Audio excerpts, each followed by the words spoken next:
Hi friends! Today we're going to be playing with my critter clinic. So let's see what kind of animals are hiding inside. Alright, first I have my purple key. Purple.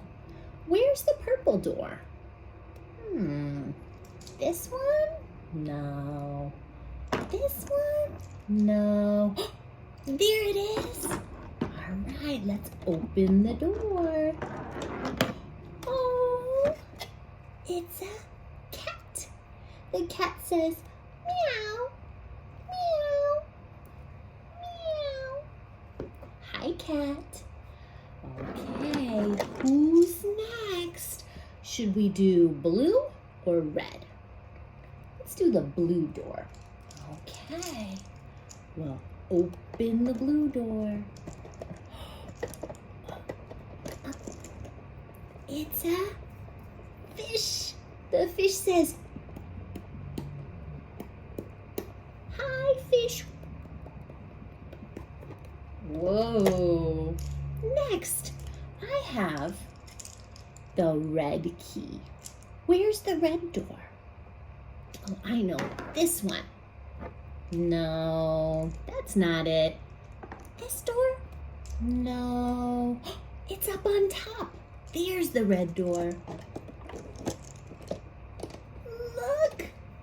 Oh, it's a puppy.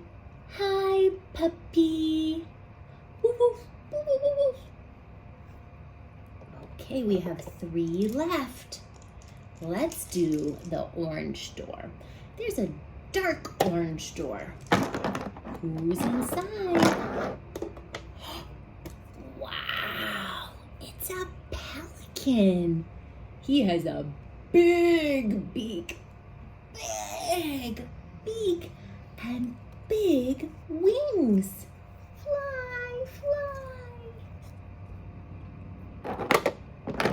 Next, where's the green door? There it is. This is the light green door. Who's inside? Oh, it's the rooster. Cock-a-doodle-doo. Cock-a-doodle-doo. He's pretty cute. Okay, we have 1 left. This is our light orange door. Let's see who's inside. Oh, look, it's a monkey. Ooh, ooh, ah, ah, ah. Ooh, ooh, ah, ah, ah. There's his face. Hi, monkey. Ooh, ooh, ooh, ooh. The end. See you next time.